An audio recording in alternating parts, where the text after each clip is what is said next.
और आज की एक और सबसे बड़ी खबर आपको बता दें, कोरोना से जुड़ी इस वक्त की बड़ी खबर यह है कि महाराष्ट्र सरकार के 10 मंत्री कोरोना संक्रमित पाए गए हैं। इसके अलावा 20 जो विधायक है वो भी कोरोना संक्रमित पाए गए हैं। सरकार ने पाबंदियां बढ़ाने का निर्देश दिया है। तो महाराष्ट्र से इस वक्त ये सबसे बड़ी खबर आ रही है। जिस तरीके से ओमिक्रॉन और कोरोना के मामले बढ़ रहे हैं, अब तो उद्धव कैबिनेट तक उसने दस्तक दे दी है। 10 मंत्री कोरोना पॉजिटिव पाए गए हैं। इसके अलावा जो 20 विधायक हैं वो भी कोरोना की चपेट में आ गए हैं। तो सबसे बड़ी खबर आपको बता दें, इस बात की पुष्टि खुद डिप्टी सीएम अजित पवार ने की है। उन्होंने कहा कि 20 मंत्री हमारे 20 विधायक और 10 मंत्री कोरोना पॉजिटिव पाए गए हैं और अब पाबंदियां लगाई जाएंगी क्योंकि हालात अब बेकाबू होते जा रहे हैं। और कैबिनेट तक ने अब वहां दस्तक दे दी है। कोरोना ने महाराष्ट्र के 10 मंत्री और 20 विधायक कोरोना के चपेट में आ गए। सरकार अब पाबंदियां लाने की बात कर रही है, पाबंदियां बढ़ाने की बात की जा रही है महाराष्ट्र में, क्योंकि मामले लगातार अब बढ़ते जा रहे हैं। और आप समझ सकते हैं कि अगर हम सिर्फ शुक्रवार की बात करें तो शुक्रवार को ही 8067 मामले कोरोना के आए थे। तो ऐसे में आप समझिए कि याद तो सेकेंड वेव के आने लगी है। सेकेंड वेव में भी आप देखिए महाराष्ट्र में जिस तरीके से लगातार आंकड़े बढ़ रहे थे, मौत का जो आंकड़ा था वो बढ़ रहा था, कोरोना पॉजिटिव का जो आंकड़ा था वो लगातार बढ़ रहा था। कुछ उसी तरह के आंकड़े एक बार फिर से बढ़ते नजर आ रहे हैं। और अब जो सबसे बड़ी खबर है, महाराष्ट्र सरकार के 10 मंत्री कोरोना पॉजिटिव पाए गए हैं, जो 20 विधायक हैं वो कोरोना पॉजिटिव पाए गए हैं। तो इस वक्त ये सबसे बड़ी खबर महाराष्ट्र से आ रही है, जहां पर अब कोरोना पांव पसारते जा रहा है। 24 घंटे की अगर हम बात करें तो करीब 8067 लोग जो है कोरोना पॉजिटिव पाए गए हैं और 8 लोगों की मौत भी हुई है। शुभम हमारे साथ, हमारे संवाददाता मुंबई से। शुभम, अभी तक तो कोरोना लगातार पांव पसार रहा था, ओमिक्रॉन के मामले बढ़ रहे थे, अब तो उद्धव कैबिनेट में भी दस्तक दे दी है कोरोना ने। जी देखिए, खतरे की घंटी जो है मंडराते हुए मुंबई महाराष्ट्र में दिखाई दे रही है, क्योंकि पिछले 24 घंटों की बात करें तो महाराष्ट्र में 8000 से ज्यादा कोरोना के मामले सामने आए, जबकि देश की आर्थिक राजधानी मुंबई में अकेले 5400 से ज्यादा मामले आए। अब जो कोरोना वायरस ने वो महाराष्ट्र के कैबिनेट के मंत्रियों के अंदर भी जो है दस्तक दे दी। आपको बता दें कि महाराष्ट्र की शिक्षा मंत्री वर्षा गायकवाड़, यशोमती ठाकुर जो महाराष्ट्र के एक महिला बाल विकास मंत्री है, भारत के कैबिनेट में मंत्री है, वो कोरोना पॉजिटिव पाई। इसके अलावा और जो अन्य विधायक है वो भी कोरोना पॉजिटिव पाए गए हैं। इसके अलावा सुप्रिया सुले जो शरद पवार की बेटी है और सांसद है महाराष्ट्र से, वो भी कोरोना पॉजिटिव है। आपको बता दें कि 22 तारीख से जो 22 दिसंबर से लेकर 28 दिसंबर तक महाराष्ट्र में शीतकालीन सत्र चल रहा था।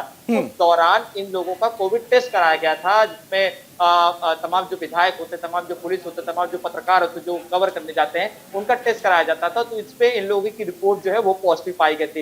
इसके साथ साथ इनके जो स्टाफ में लोग हैं वो भी कोविड पॉजिटिव पाए गए। इसके अलावा हमने 2 दिन पहले तस्वीर देखी थी महाराष्ट्र में एक शादी में, तमाम जहां बीजेपी के बड़े दिग्गज नेता उस शादी में शिरकत किए थे, वहां पर भी एक विजय सुखी पाटिल नाम के विधायक जो बीजेपी भारतीय जनता पार्टी से बिलोंग करते हैं, वो भी कोविड पॉजिटिव पाए गए। तो कोरोना का जो प्रकोप है अब लगातार तेजी से पैर पसारकर आगे बढ़ रहा है और इसकी चपेट में अब महाराष्ट्र के कई सारे मंत्री जो है अब आ चुके हैं। शुभम, आपने एक बात बताई कि जब शीतकालीन सत्र चल रहा था उस वक्त भी जांच कराई गई थी, क्या उस वक्त इनकी रिपोर्ट पॉजिटिव नहीं आई तो उसके बाद ये रिपोर्ट उनकी आई है? अगर उनके संपर्क में तमाम लोग आए होंगे तो क्या सभी को क्वारंटीन किया गया है? देखिए, प्रशासन इसकी छानबीन कर रहा है कि जिन मंत्रियों की कोविड पॉजिटिव, जिन विधायकों की कोविड जो है रिपोर्ट पॉजिटिव आई है, उनके संपर्क में कौन कौन आया था। अमूमन देखा जाता है कि विधायक के साथ उनका एक पीए होता है, उनके साथ एक सुरक्षाकर्मी होता है जो उनके साथ हमेशा 24 घंटे रहता है। तो उनकी भी रिपोर्ट जो है उनका कोरोना टेस्ट कराया गया, हालांकि रिपोर्ट उनकी बाकी है। ये सारे जो विधायक हैं, जो लोगों की रिपोर्ट सामने आई है, वो उस वक्त उनकी टेस्टिंग हुई थी जब ये सत्र चल रहा था। 28 तारीख की बात करें, उस वक्त सत्र चल रहा था। इसके अलावा जो मंत्रियों की रिपोर्ट कोविड पॉजिटिव आई है, उनकी सेहत ठीक नहीं लग रही थी, इस वजह से उन्होंने अपना दोबारा कोरोना टेस्ट करवाया। उसके बाद उनकी रिपोर्ट जो है वो पॉजिटिव पाई गई। फिलहाल जिससे इनके संपर्क में जितने भी लोग आए हैं, ये कहां ट्रैवल किए हैं, तमाम जो विधायक है, तमाम जो मंत्री हैं, इनके संपर्क में आए लोगों को ढूंढा जा रहा है और उनका भी कोरोना टेस्ट किया जाएगा। शुभम बने रही हमारे साथ। नमित त्यागी भी हमारे साथ दिल्ली से बने हुए हैं। नमित, महाराष्ट्र में तो कोरोना का विस्फोट आप देखिए, कैबिनेट तक में दस्तक दे दिया उसने। 10 मंत्री वहां पे कोरोना पॉजिटिव पाए गए हैं, 20 विधायक पाए गए। दिल्ली में भी बताया जा रहा है कि दिल्ली में भी कोरोना विस्फोट हुआ है। दिल्ली के क्या हालात हैं? देखिए अंजनी, पिछले 4 दिन की बात करें तो दिल्ली के अंदर ओमिक्रॉन के केसों में तो वृद्धि देखी ही जा रही है, लेकिन जिस तरह से कोरोना का जो विस्फोट हुआ है उससे कहीं ना कहीं सरकार की चिंताएं जो हैं वो काफी ज्यादा बढ़ गई हैं। क्योंकि पिछले 4 दिन के आंकड़ों की बात करें तो 4 दिन पहले आंकड़ा 496 था, उसके बाद 923, फिर 1313 और पिछले 24 घंटे में 1796 कोरोना के नए केस दिल्ली के अंदर दर्ज किए गए हैं। तो आप देख सकते हैं कि जो कोरोना के मामले हैं वो दिन प्रतिदिन दुगने होते जा रहे हैं। ओमिक्रॉन के केसेस की बात करें तो दिल्ली के अंदर फिलहाल 351 ओमिक्रॉन के पेशेंट हैं। हाँ। ऐसे में लगातार सवाल खड़े हो रहे हैं कि आखिर क्या सरकार ने पाबंदियां लगाने में थोड़ी सी देरी तो नहीं कर दी? आएंगे नमित आपके पास आएंगे। इससे जुड़ी एक और बड़ी खबर आ रही है, वो बता दें।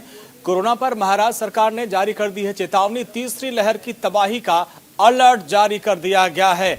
सभी जिला कलेक्टर को चिट्ठी भेज दी गई है। ओमिक्रॉन को हल्के में न लेने की चेतावनी दी गई है। तो महाराष्ट्र सरकार की तरफ से सभी कलेक्टर को ये चिट्ठी दी गई है कि ओमिक्रॉन को हल्के में न लें और इसको देखते हुए पूरी तैयारी करें। तो अब एक तरीके से महाराष्ट्र सरकार अब सतर्क हो गई, एक्टिव हो गई है और कहीं न कहीं पाबंदियों की बात की जा रही है। क्योंकि अब लगातार चाहे डेल्टा वेरिएंट की बात कर ले या फिर ओमिक्रॉन वेरिएंट की बात करें, लगातार मामले बढ़ रहे हैं और तीसरी लहर की बात सामने आ रही है। तो ये बड़ी खबर आ रही है, महाराष्ट्र से सभी जिला कलेक्टर्स को चिट्ठी भेज दी गई है।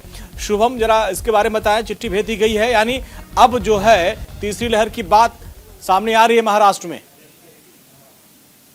देखिए, जिस तरह से महाराष्ट्र और मुंबई में जिस तरह से आंकड़े बढ़ रहे हैं ओमिक्रॉन के, कोरोना वायरस के, उसको लेकर महाराष्ट्र उद्धव ठाकरे सरकार ने टास्क फोर्स की बैठक बुलाई थी, जिसमें यह निर्णय लिया गया था कि लॉकडाउन के अलावा या कुछ रिस्ट्रिक्शन के अलावा कोई पर्याप्त ऑप्शन नहीं है, क्योंकि जो संक्रमण वो तेजी से फैलते जा रहा है। अब जो चिट्ठी लिखी गई है तमाम महानगर पालिका, जो महाराष्ट्र की 27 महानगर पालिका है, तमाम जो 48 जिले हैं, वहाँ के जो डीएम होते हैं, वहाँ के जो कलेक्टर होते हैं, उनको ये जो है चिट्ठी लिख दी गई कि आप तैयारी रखें, आपके जिले में जो ऑक्सीजन की किल्लत हमें दूसरी लहर में देखी, उसकी आप पूर्ति कर लीजिए। इसके अलावा तमाम जो बेड की किल्लत हमें देखने को मिली, उसकी भी पूर्ति कर लीजिए, क्योंकि दूसरी लहर में जिस तरह से कोरोना ने तांडव मचाया था, तीसरी लहर में ऐसी स्थितियां ना हो सके, इस वजह से उनको पहले से दिशा निर्देश दिए गए कि अगर मामले ज्यादा बढ़ते हैं तो आप अपने इलाके में। शुभम, लगातार हम अपडेट भी दे रहे हैं।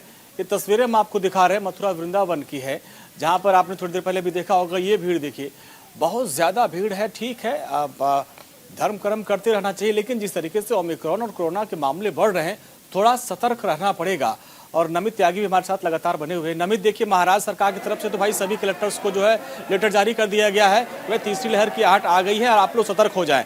तो दिल्ली में इसको लेकर क्या तैयारी का? दिल्ली में भी जिस तरीके से विस्फोट हो रहा है, तो दिल्ली में भी तो वही चीजें हैं। महाराष्ट्र और दिल्ली दोनों में हालात कमोबेश एक जैसे हैं।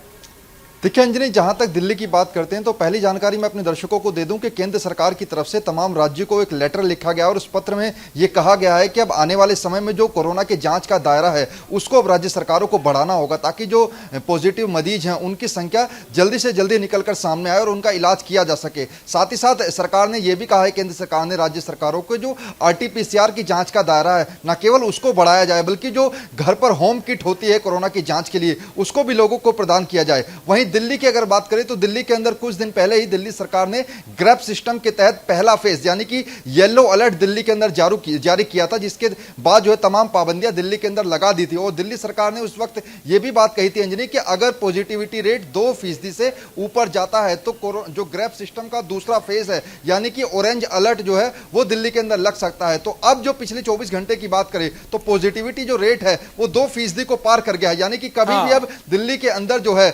ग्रैब सिस्टम का इसी से जुड़ी जो बड़ी खबर है वो बता दो दर्शकों को। दिल्ली से जो बड़ी खबर है वो बता दो, उसके बाद आपके पास मैं आऊंगा। दिल्ली में कोरोना की जो रफ्तार है वो बेकाबू हो गई। 24 घंटे में कोरोना के करीब 1796 मामले सामने आए हैं और दिल्ली में जिस कोरोना पॉजिटिविटी की बात नमित कर रहे थे वो रेट 2.44% पहुंच चुका है। तो ऐसे में अब यानी ऑरेंज अलर्ट जारी कर दिया जाएगा। जी नमित, अब जो बात आप कर रहे हैं कि 2% से अगर ज्यादा हुआ तो आगे सरकार कदम बढ़ाएगी, लेकिन यहाँ पे तो 2.44% मामला हो गया। देखिए बिल्कुल अंजनी, मैं उसी बात का जिक्र कर रहा था कि जब येलो अलर्ट दिल्ली के अंदर जारी किया गया था